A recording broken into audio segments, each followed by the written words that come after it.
नारायण नारायण राधे राधे श्री कृष्णम शरणम मम श्री कृष्णम शरणम मम। योग। गीता जी में भगवान ने भक्ति मार्ग के लिए 3 योग बताए हैं।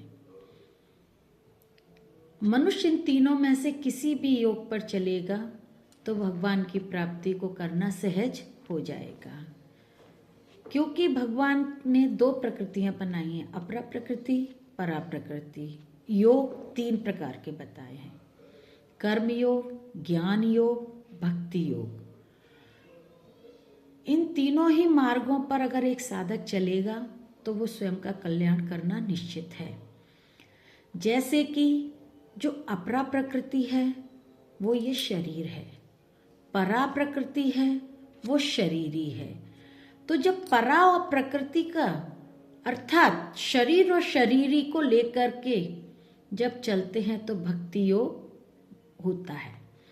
भगवान ने गीता के आरंभ में पहले ही बताया था कि शरीर को लेकर फिर शरीरी को लेकर के क्रमशः ज्ञान योग, कर्म योग का वर्णन किया गया है, फिर ध्यान योग का वर्णन किया गया है, क्योंकि वह भी कल्याण करने का एक साधन है।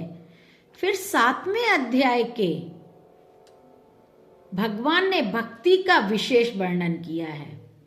भगवान ने फिर 7वें अध्याय में भक्ति का विशेष वर्णन किया है, जो कि भगवान के लिए खास ध्येय है। मनुष्य कोई भी कर्म करता है कर्म योग के माध्यम से तो वो जगत के लिए कार्य करता है, और ज्ञान योग से करता है भगवान का कार्य तो वो स्वयं के लिए करता है, और भक्ति योग से करता है तो वो भगवान के लिए उपयोगी हो जाता है। जैसे कि कोई कर्म हम करते हैं भगवान का, जैसे हमने भगवान की सेवा की, वो कर्म योग हो गया।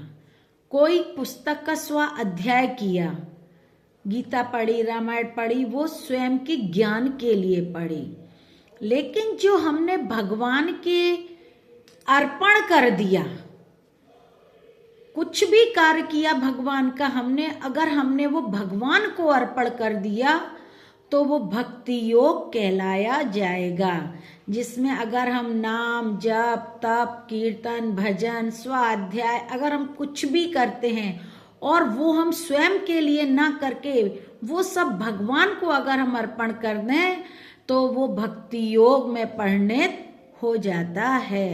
नारायण नारायण राधे राधे जय श्री राम।